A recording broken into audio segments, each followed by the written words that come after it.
할렐루야. 자, 여러분에게 함께하겠습니다. 우리는 승리하였습니다. 자, 한 번 더 합니다. 주님을 기대합니다. 아멘. 항상 우리가 구하고 생각한 거다 더 크게 채우실 우리 주님 믿습니다. 자, 요한복음 강의 설교를 작년부터 했습니다. 우리 중간에 좀 다른 설교도 하긴 했는데 거의 2년에 거쳐서 했던 강의 설교 오늘 끝이 납니다. 잘 됐다 하는 생각이 들죠? 네, 저도 시원섭섭합니다. 앞으로 향후 한 10년 동안 요한복음 강의 설교를 또 하겠나 싶은 생각이 듭니다. 자, 오늘 31번째 21장 말씀으로 사랑으로 다시 시작하다 베드로의 고백, 이 말씀이 오늘 우리에게 주신 말씀이 되었으면 좋겠습니다. 저는 이제 강의 설교를 많이 지향하는 편입니다. 강의 설교, 특히 이제 성경 한 권을 정해서 쭉 말씀을 나누면서 마지막 본문은 어떻게 설교할 것인가에 대해서 설교하는 중간에 많이 고민을 합니다. 왜냐하면 중간에 죽을 많이 쓰거든요. 할렐루야, 웃어주이소. 그래서 마지막 엔딩이라도 잘해야 여러분들 요한복음에 대한 따뜻한 느낌이 들지 않겠어요? 다시는 요한복음 안 한다 이러면 안 되잖아요, 그죠? 자, 오늘 마지막 21장 말씀을 통해서 우리 하나님의 말씀을 들었으면 좋겠습니다. 자, 엄밀히 말하면 이제 요한복음은 20장까지 해서 원래 초기 사본은 끝이 났고 21장이 추가로 더 기록이 됐습니다. 마치 글을 쓸 때 에필로그, 프롤로그처럼, 프롤로그는 이제 마지막에 뒤에 있는 에피소드를 모아서 보여주는 장면입니다. 극장에 가서 영화를 보면 좀 센스 있는 감독들은 끝나고 난 다음에 그런 에피소드 하나를 이렇게 소개해서 보여주는데 저는 그게 더 재밌더라고요. 끝날 때 자막 쭉 올라갈 때 남아서 그거 뚜루지 쳐다보다 나오는 그런 경험이 있습니다. 그래서 오늘 21장은 전체 이야기하고는 조금 비껴가 있는 예수님께서 너무 사랑하고 아꼈던 베드로라고 하는 제자가 회복되는 그의 이야기가 나옵니다. 자, 요한복음 얘기하면서 요한복음의 전체 주제는 크게 두 가지입니다. 믿음과 생명입니다. 그런데 이제 신약에서 사도 요한이 기록한 서신이 5가지가 있는데요. 요한복음, 요한 1서, 2서, 3서, 요한계시록. 이 5가지 성경의 주제를 하나만 선택하라고 한다면 저는 그것을 바로 사랑이다라고 이렇게 답을 하고 싶어요. 이것은 요한 서신만의 주제가 아니라 성경 전체, 66권 전체의 주제를 한 가지만 선택해라. 그러면 저는 그것을 사랑이라고 말하고 싶어요. 자, 그래서 농담 반 진담 반으로 하는 말이, 제가 사역을 하면서 사역을 마칠 때 마지막 할 설교 제목을 저는 정해놨습니다. 본문도 요한복음 13장 34절 35절. 저는 서로 사랑하라는 설교를 마지막으로 하고 사역을 마치고 싶습니다. 왜 이처럼 사랑이 중요하냐면, 여러분, 사도 요한, 그의 평생의 삶을 통해서 보여줬던 것은 바로 하나님의 본질에 대해서, 그리고 예수님의 하나님에 대해서 요한은 보여주고 싶었어요. 하나님의 본질이 뭡니까? 사랑입니다. 자, 이번 집회 때 이런 예를 들었잖아요. 레몬은 잘생긴 레몬이든 못생긴 레몬이든 쥐어짜면 레몬즙이 나옵니다. 그놈은 레몬이기 때문에 그래요. 사람도 마찬가지입니다. 사람을 쥐어짜면 그 사람의 본질이 나옵니다. 어떤 상황과 환경에 몰리더라도 그 속에서 사랑이 나오고 온유함이 나온 사람은 꽤 괜찮은 사람이에요. 근데 막 힘들어지면 막 악의 받침말이 나오고 그죠? 다 자기 얘기입니다. 할렐루야. 그건 여러분 환경 때문에 잠깐 휘둘린 게 아니라 내 본질이 그렇다는 거죠. 우리 좀 부끄러운 얘기지만 인정해야 됩니다. 하나님의 본질은 요한일서 4장 8절에서 선언한 것처럼 하나님은 사랑이십니다. 하나님의 본질은 사랑입니다. 자, 그래서 요한복음 전체 말씀을 마치면서 예수님의 십자가 지시는 그 복음의 클라이막스에 해당하는 그 사건 가운데 예수님의 12제자 중에 수제자로 불렸던 베드로가 한번 미끄러지면서 엎어졌습니다. 그가 예수님 모른다고 부인하면서 넘어졌습니다. 그래서 이 요한복음 21장에서는 예수님께서 베드로를 어떻게 회복시키는지 그 에피소드를 좀 소개하면서 마치려고 하기 위해서 이 말씀을 더 우리에게 보태주셨어요. 여러분, 마찬가지로 우리도 인생을 살면서 이렇게 신앙생활 시작한 이래로 한 번도 이탈하지 않고 탈선하지 않고 믿음의 정도를 걸어가신 분 제가 한 사람도 못 봤습니다. 할렐루야. 그런 사람 없어요. 다 티나지 않게, 좀 티나게 그렇게 결심이 무너지고 기도가 무너지고 신앙이 흔들리면서 처음 주님 따를 때 가졌던 그 각오가 흔들리는 길을 우리는 걸어왔습니다. 특히 베드로는 어떤 사람이냐면 베드로는 굉장히 의리 있는 사람입니다. 의리, 바로 베드로죠. 그래서 예수님이 붙잡혀 가시는 그날 미리 이것을 예고하셨을 때 베드로가 뭐라 말했냐면 다른 사람들은 모두 주님을 버릴지라도 나는 결코 주님을 버리지 않겠습니다. 이렇게 큰 소리 쳤던 사람이 베드로입니다. 그런데 그날 저녁 예수를 모른다고 3번이나 부인했고 예수님이 미리 말씀하셨죠. 새벽닭이 울기 전에 네가 나 모른다 부인한다고. 새벽닭이 우는 순간 주님께서 입체적으로 역사하셨죠. 베드로의 마음이 확 무너지면서 그가 밖으로 뛰쳐나가서 통곡하면서 울면서 회개하는 장면이 나옵니다. 자, 회개하긴 했는데 주님과 독대하지는 못했어요. 부활하신 주님을 그 위에 베드로가 한 2번 정도 만났는데 오늘 말씀은 3번째 만나는 장면인데 주님과 1대1로 만나는 경험은 못했고 뭔가 마음에 찜찜함으로 남아있는 그의 마음 주께서 아시고 오늘 찾아오셔서 주님이 그를 회복시킵니다. 그럼 제가 만약에 낙심하고 길을 잃어버린 분이 있어서 막 신방 가야 되고 상담해야 된다면 제가 막 기도하면서 어떤 설교할지 고민하겠죠. 주님 계시의 말씀 주십시오. 이 설교 한 번만 들으면 무조건 회복하고 할렐루야. 막 없는 죄도 다 회개하고 할렐루야. 그런 설교 해야 되지 않겠어요? 근데 저한테는 그런 재주가 없나 봐요. 제가 아무리 설교하고 상담하고 해도 떨어져 나가본 사람도 있더라고요. 근데 우리 주님은 정말 명질문을 하시고 베드로도 명대답을 하면서 베드로가 회복됩니다. 그 예수님의 질문이 뭐냐면 오늘 우리가 함께 나누게 될 중심 말씀입니다. 요한의 아들 시몬아, 네가 나를 사랑하느냐? 왜 주님이 이렇게 물으셨을까요? 베드로도 한 번에 예수님의 의도를 알아차리지 못해서 3번이나 반복되는 그 주님의 질문 앞에 그가 엎드리면서 제가 주님 사랑한 줄을 주님께서 아십니다 라고 대답하면서 베드로가 회복되면서 이 요한복음 말씀이 끝을 맺고 있습니다. 자, 오늘 왜 예수님이 베드로에게 이렇게 질문하시면서 그를 회복시켰는지 이 말씀을 통해서 우리를 향하신 회복의 역사를 준비하신 하나님의 그 놀라우신 섭리를 오늘 이 말씀을 통해서 발견하고 오늘 우리 모두가 베드로가 되어질 수 있기를 오늘 이 말씀 마칠 때 모든 분들이 뜨거운 마음의 감동으로 제가 주님 사랑합니다 라는 고백을 함께 할 수 있기를 주님의 이름으로 부탁드립니다. 자, 오늘 본문에서 예수님 먼저 베드로를 찾아오십니다. 예수님 신방 오셨어요.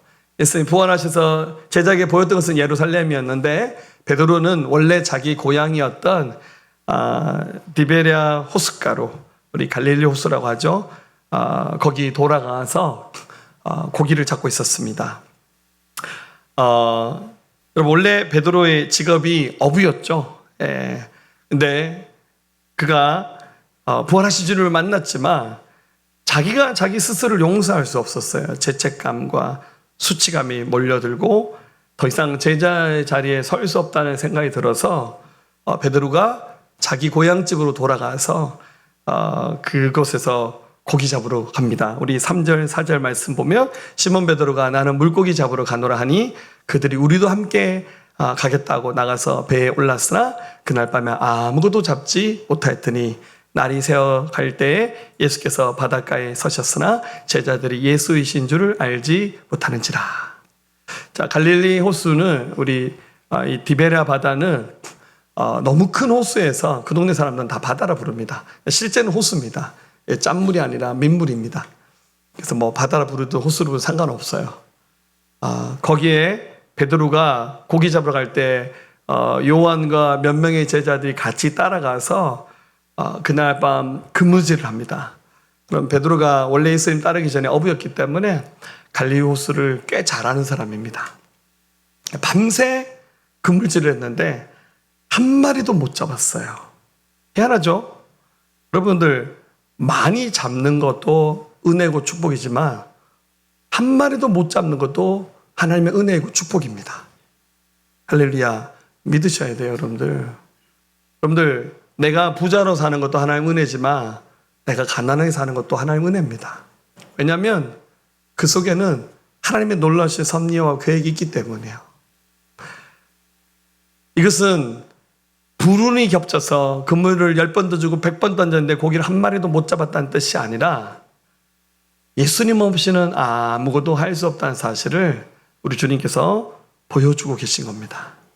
그래서 그날 새벽이 되어서 그 갈릴리 호숫가 해변가로 주님 오셔서 주님이 멀리서 해변가에서 배에 있는 베드로와 그 사람들에게 말하기를 예수께서 이르시되 5절에 얘들아 너에게 고기가 있느냐 대답하되 없나이다. 예수님이 진짜 고기를 몇 마리 잡은가를 궁금하셔서 하신 질문이 아닙니다. 무엇이라도 우리 힘으로는 할 수 없다는 사실을 인정하기 위한 주님의 의도가 담겨져 있는 그런 질문이죠. 그런데 그 해변가에 서 계셨던 예수님이 배 위에 있는 베드로를 향해서 하신 말씀이 이르시되 그물을 배 오른편에 던지라. 그리하면 잡으리라. 이에 던졌더니 물고기가 많아 그물을 들 수 없더라. 희한하죠? 베드로와 제자들이 예수를 못 알아봅니다. 물론 부활하신 예수님이 용모가 좀 더 바뀌셨지만 목소리도 못 알아보고 예수님의 얼굴도 못 알아봤습니다.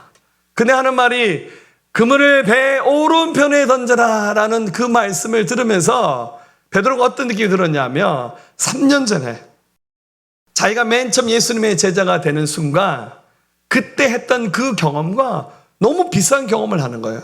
그리고 3년 전에 베드로가 예수님의 제자가 되는 순간 예수님이 자기 배에 오르셔서 그때도 밤새 그물질했는데 한 마리도 못 잡았거든요.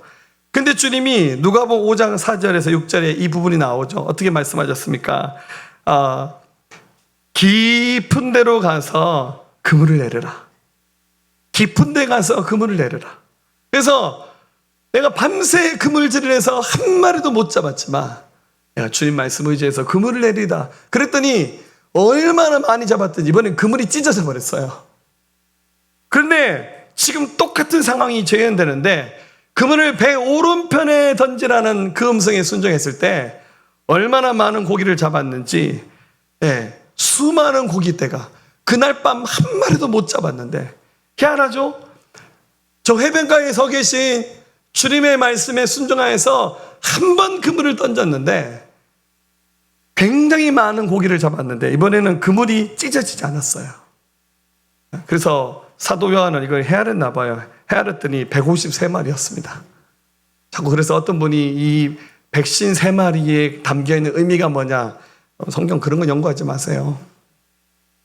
하필이면 모나미 볼펜에 153을 적어놓고 그래서 153 적고 난 다음에 모나미 볼펜 많이 팔렸답니다. 여러분 수비학이라는 나름 의미가 있는 것도 있지만 특별한 의미는 없다 저는 생각합니다. 어떤 분은 1부터 17까지 더하면 153이랍니다. 그런데 그런 거 너무 연구하지 마시고요. 정확하게 헤아렸다는 뜻입니다. 진짜 주님이 역사했다는 의미가 저는 그 속에 있다고 생각합니다. 베드로가 충격받았어요. 처음 그 말씀을 받고 난 다음에 주의 제자가 돼서 여기까지 왔는데 중간에 예수님 모른다고 부인하면서 엎어졌잖아요. 그래서 자기는 자기 스스로를 향해서 생각하기를 나 같은 실패자는 주의 길을 갈 수 없어. 주님 나 용서하지 않으실 거야. 주님 부활한 주님 2번 만나는데 주님이 보였다 안 보였다 그러니까 베드로가 마음이 편치 않았어요. 그런데 2번째 또 그물을 던져서 정말 그물이 찢어질 만큼 많은 고기를 잡는 이 기적을 경험하면서 주님 나 포기하지 않으셨구나. 주님 나 포기하지 않으셨네. 베드로가 어떻게 합니까? 7절 보니까 그 사랑하신 제자 요한이죠. 요한이 베드로에게 야 예수님 같다. 베드로가 우통을 벗고 일하다가 어떻게 합니까? 옷을 입고 그리고 여러분 새벽 시간입니다. 그냥 물에 첨벙 뛰어들어 버립니다. 또 베드로가 또 어부니까 수영은 잘했겠죠. 막 헤엄쳐서 너무 주님 만나고 싶었어요. 열심히 뛰어가서 주님 옆에 서게 됩니다. 사랑하는 여러분, 진정한 회개는 감정이 아니라 행동입니다. 여러분, 말로 회개 잘하시는 분들 계시죠? 내가 다 잘못했어. 그냥 내가 다 잘못했어. 여자분들 그렇게 말하죠. 그러니까 네가 그게 문제라고 이렇게 말하죠. 할렐루야. 많이 들어보셨나요? 네. 여러분, 회개는 감정으로 뉘우치는 거. 물론 그건 분명 회개의 첫걸음은 맞습니다. 진짜 회개는 행동을 바꾸는 겁니다. 베드로가 그전에도 회개했겠죠. 그나마 예수님 모른다 부인하면서 뛰쳐나가서 통곡하면서 눈물 쏟으면서 회개했습니다.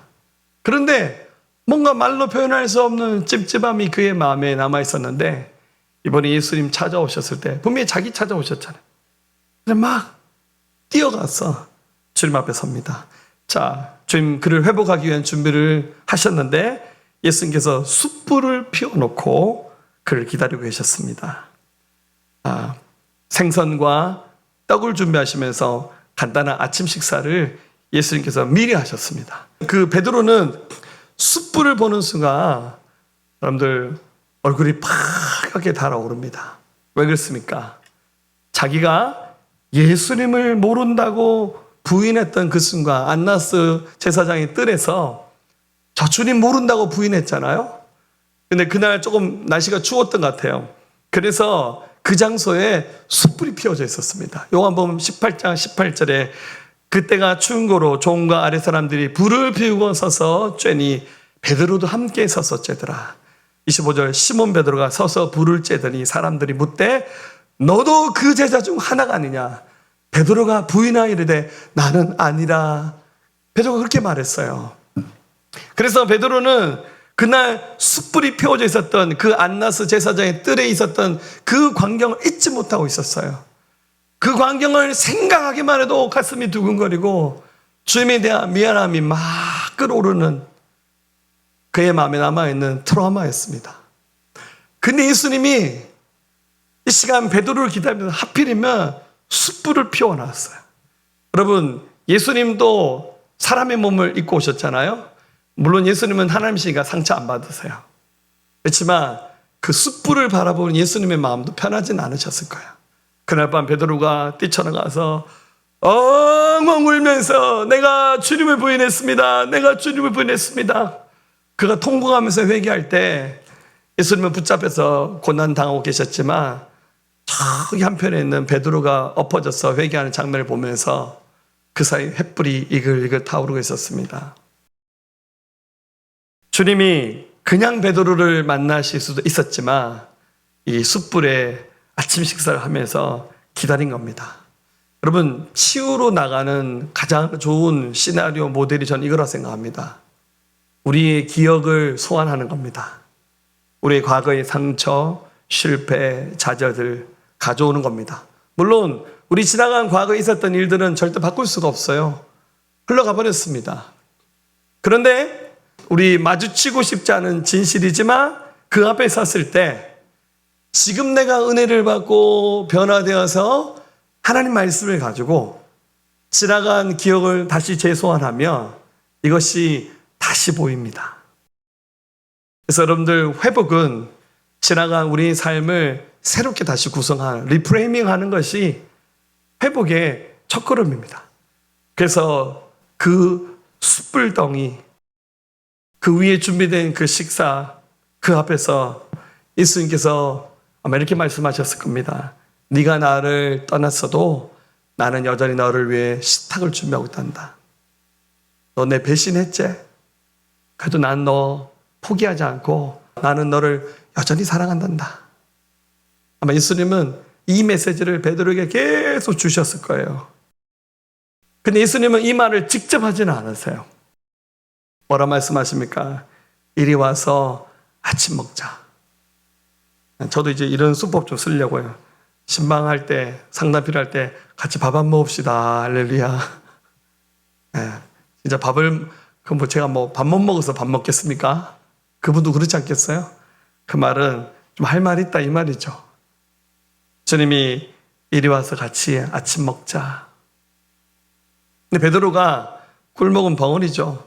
아무 말 못하고 서 있습니다. 여러분, 회복은 책망이 아니라 사랑의 식탁에서 준비됩니다. 여러분, 예배는 예수님이 준비하신 사랑의 식탁입니다. 오늘 밥 맛있습니다. 할렐루야. 오늘 주님이 준비하신 식탁에서 마음껏 먹고 마시는 거예요. 배불리 먹는 겁니다. 떡과 포도주를 먹으면서 주님과 함께 하는 겁니다. 이제 식사가 끝나가면서 베드로와 예수님이 뭔가 이제 좀 해결을 해야 하잖아요. 예. 예수님의 이제 대화가 시작되는데, 예수님의 질문은 정말 명질문입니다. 뭐라 말씀하시냐면, 네가 나를 사랑하느냐. 15절 같이 읽어볼까요? 그들이 조밥 먹은 후에 예수께서 시몬 베드로에게 이르시되 요한의 아들 시몬아 네가 이 사람들보다 나를 더 사랑하느냐 하시니 이르되 주님 그러하나이다. 내가 주님을 사랑하는 줄 주님께서 아시나이다. 이르시되 내 어린 양을 먹이라 하시고. 주님이 속에 있는 말씀을 하진 않으셔요.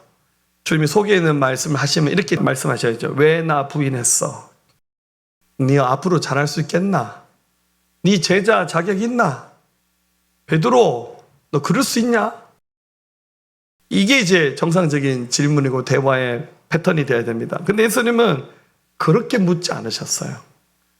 저도 사역을 해보니 가끔 믿음에서 흔들리는 사람들, 탈선하신 분들, 그런 분들 찾아가서 뭐 나무라도 보고 타일러도 보고 밥도 사줘보고 저도 이런 거 다 해봤죠. 저는 예수님이 아니라서 제가 그렇게 붙잡을 때 회복되는 사람도 있었지만 회복 안 되는 분도 있더라고요. 늘 사역하면서 그런 부분들이 늘 아픔으로 남아있습니다. 주님이 베드로를 정말 회복시키고 원하셨어요. 물론 여러분들 야단 맞고 회복되는 사람이 있어요. 바울은 야단 맞고 회복되었어요. 야, 너 왜 나 핍박하냐? 누구신데요? 난 네가 핍박한 예수다. 그만에 바울은 완전 인생이 달라져 버렸잖아요. 근데 주님이 사람 너무 잘 아세요. 베드로는 야단쳐서 변화될 사람이 아니에요. 베드로는 인정한 말을 해줘야 되고 칭찬을 해줘야 됩니다. 베드로에게는 스킨십이 필요했습니다. 그래서 그의 잘못을 야단치신 것이 아니라 너 나 사랑하느냐라는 질문으로 이 모든 문제를 해결하기 원하셨어요. 여러분, 회개는 어차피 했습니다. 베드로 이미 회개 많이 했어요. 근데 스스로 나는 자격 없다 생각했어요. 내가 뭔데 할 수 있나? 근데 주님이 베드로에게 새로운 자격을 부여하는 겁니다. 그 자격은 뭡니까? 그것은 바로 주님을 사랑하는 겁니다. 목숨을 걸고 주님을 사랑하는 거. 주님 그걸 듣기 원하셨어요. 그래서 주여 내가 주님을 사랑하는 줄을 주님께서 아십니다라고 이렇게 대답합니다. 물론 베드로가 이거를 한 번에 알아듣질 못합니다. 그래서 예수님이 3번 묻잖아요. 3번. 자기도 예수님을 3번 부인했잖아요.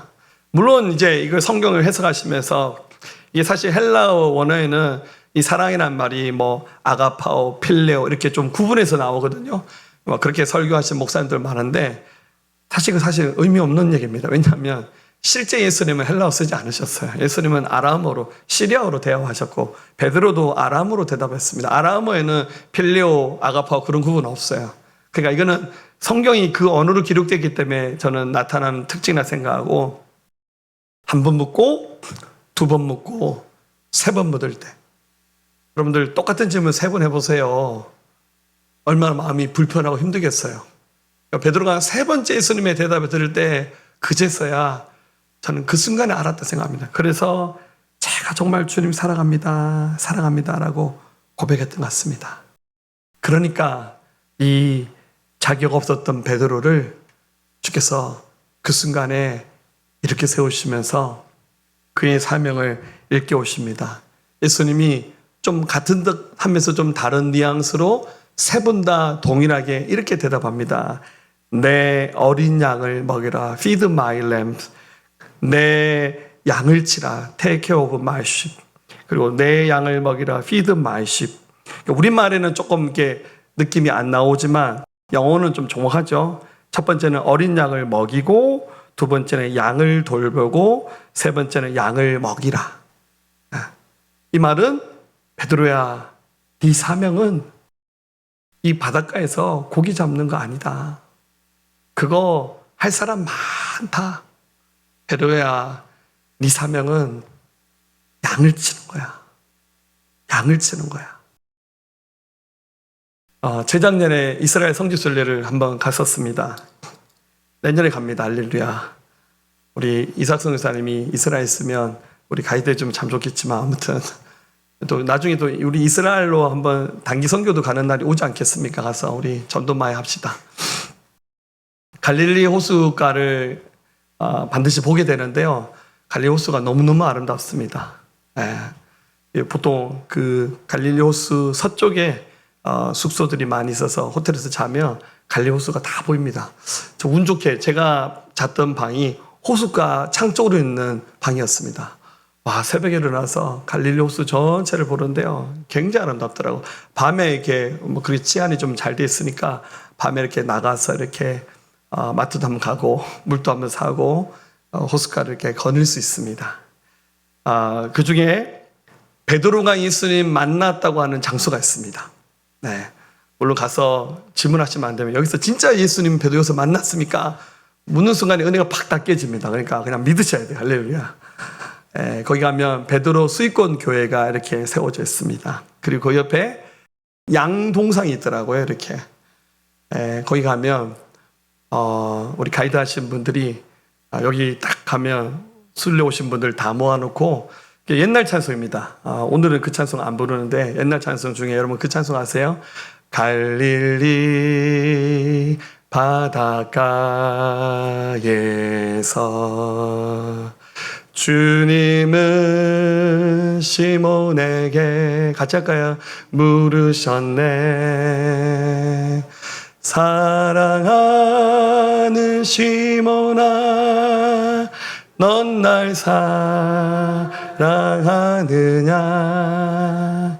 오 주님, 당신만이 아십니다.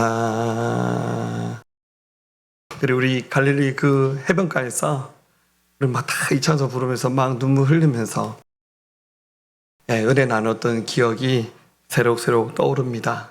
중요한 것은 내 양이 아닙니다. 누구 양입니까? 예수님의 양입니다. 너의 양이 아니라 나의 양을 먹이라고. 여러분, 예수님은 단 한 마리의 양이라도 잃어버린 것을 절대로 원하지 않습니다.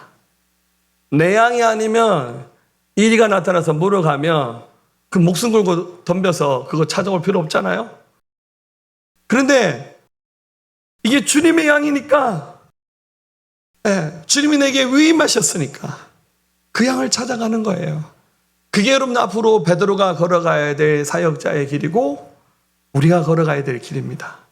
그럼 왜 하나님이 수많은 사람들 가운데 다윗을 이스라엘의 왕으로 세우셨습니까? 다윗의 원래 직업이 베들레헴에서 양치는 일이 자기 직업이었거든요.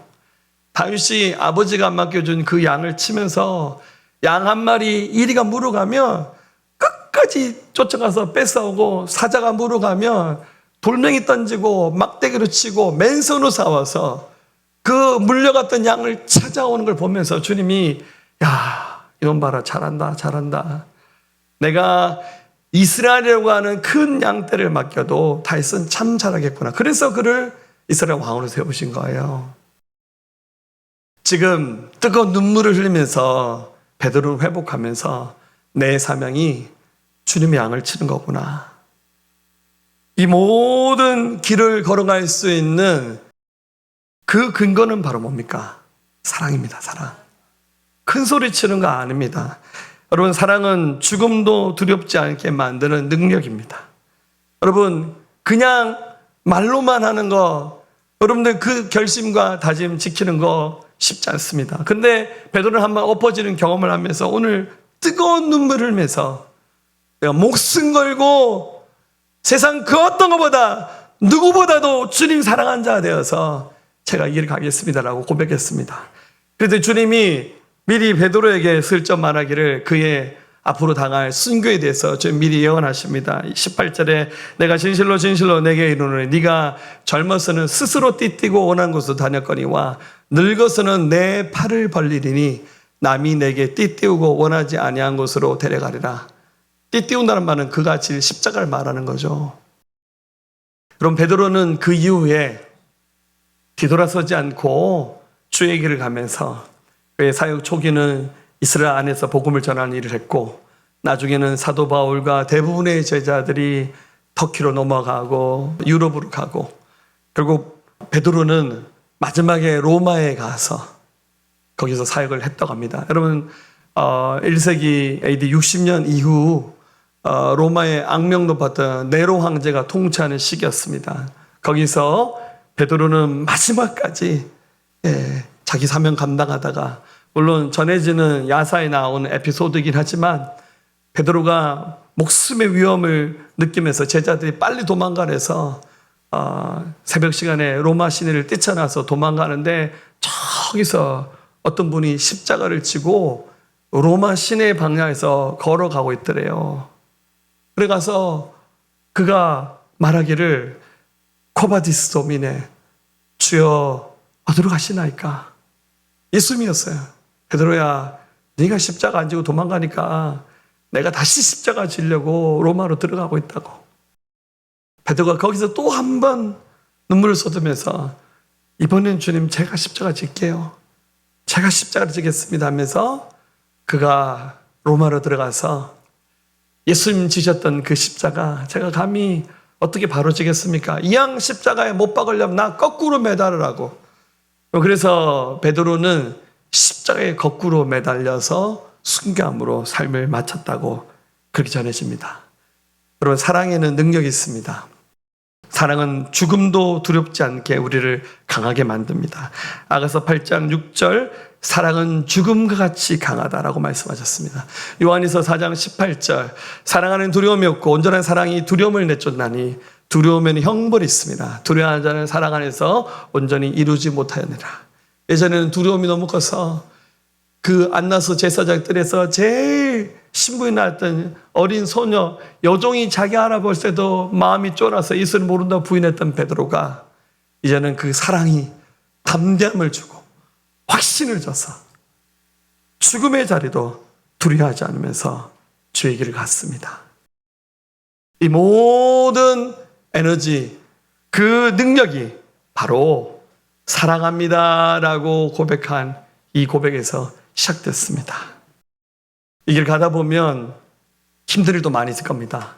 옆에 사람하고 비교하지 말고, 사실 이 21장이 기록된 이유 중 하나가 베드로와 요한이 살짝 라이벌 관계였습니다. 너무 주님 사랑하다 보니까. 그래서 마지막에 순교하지 않고 끝까지 살아남았던 사람이 요한인데, 이게 괴소문이 초대교회 안에 요한이 안 죽는다는 소문이 나돌았어요. 그래서 베드로가 했던 질문을 여기 기록해 놨습니다. 21절에 이에 베드로가 그를 보고, 요한을 보고 예수께 여짜오되 주님, 저 사람은 어떻게 됩니까? 저 순교한다는데 쟤는 어떻게 돼요? 22절에 예수께서 이르시되 내가 올 때까지 그를 머무게 하고자 할지라도 내게 무슨 상관이냐? 너는 나를 따르라. 그러니까 그가 영혼이 안 죽는다는 뜻이 아니라 주님이 오실 때까지 혹시 그가 살아있다 한들 그게 너무 뭔 상관이냐? 그거 보지 말고 너 나 따라오라고 지금 그렇게 말씀하셨습니다. 우리 지난 5일 동안 열심히 기도 집회를 했습니다. 어느 때보다 더 깊고 강력한 하나님의 은혜가 부어지면서 매일 밤 올려드렸던 우리의 뜨거운 기도는 우리의 마음을 다한 기도였습니다. 우리 교회 공동체를 덮는 영적 회복과 돌파의 자리였습니다. 정말 전쟁을 5번 크게 치른 시간이었습니다. 가장 은혜스러운 분들 표정만 골랐습니다. 본인 안 나온다고 삐지지 마시고요. 모든 분들이 각오하셨을 겁니다. 이제 뒤돌아보지 않고 주님만 사랑하면서 이 길을 가리라. 여러분, 그 고백 흔들리지 마십시오. 우리 사랑으로 다시 시작한다라고 고백했으면 좋겠습니다. 앞으로도 여러분들 주의 길 가다 보면 그 그만두고 싶고 뒤돌아서고 싶고 자꾸만 세상을 동경하고 싶은 때도 있을 겁니다. 이미 있으셨죠. 그 순간에도 베드로를 회복하실 때 하셨던 주님의 질문을 떠올리십시오. 네가 나 사랑하느냐? 내 이름을 부르면서 네가 나 사랑하느냐? 다른 세상의 어떤 것보다도 네가 나 더 사랑하냐? 이 질문에 많이 고민하시면서 대답하십시오. 주님, 내가 주님을 사랑하시는 줄 주님께서 아시나이다. 이 사랑의 능력이 앞으로 평생 우리가 가는 이 믿음의 길, 하나님의 보호막이 되고 능력이 되어서 이 주의 사랑 붙잡고 아무도 나고자 없이 끝까지 승리하면서 주님 나라에 이를 때까지 다 승리하시는 하나님의 사람들 되시기를 우리 주의 이름으로 축원합니다. 내가 가장 후회하지 않으니 예수를 따르느니. 자, 우리 손을 들고 고백할까요? 내 금을 버리고 내 사람들 뒤로 하고 나를 부르신 주님과 동행하느니 나의 평생에 소원하느니 예수를 닮아가느니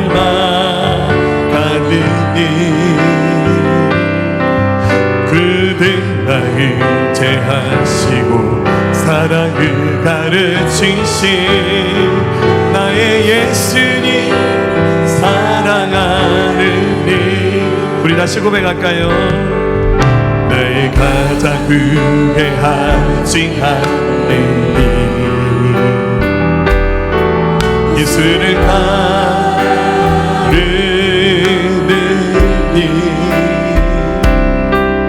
내 금을 버리고 내 사랑들 뒤로 하고 나를 부르신 주님과 동행하느니 나의 평생에 소원하느니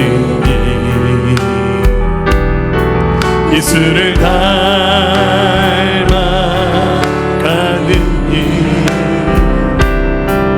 그들 나를 제하시고 사랑을 가르치신 예수님을 사랑하느니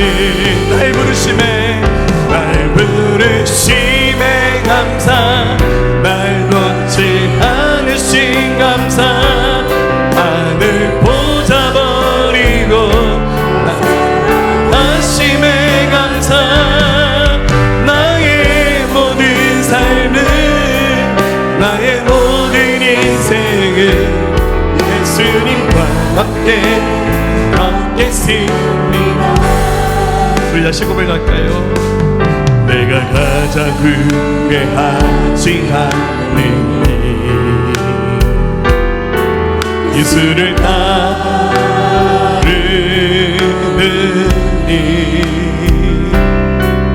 내 금을 버리고 내 사랑들 뒤로 하고 나를 부르신 주님과 동행하느니 나의 평생에 소원하느니 예수를 닮아가느니 예수를 닮아가느니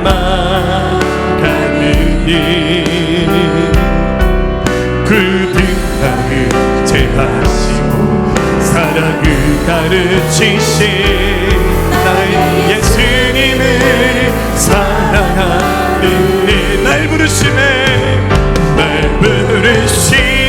감사 날 놓지 않으신 감사 하늘 보자 버리고 날 사랑하심에 감사 나의 모든 삶을 나의 모든 인생을 예수님과 함께 걷겠습니다.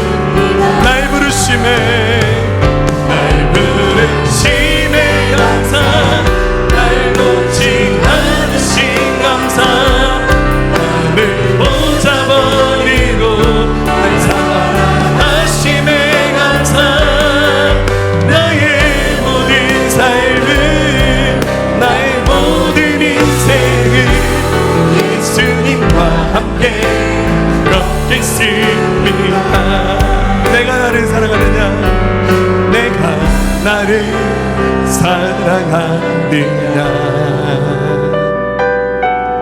내가 나를 사랑하느냐. 내가 나를 사랑하느냐. 내가 나를 사랑하느냐.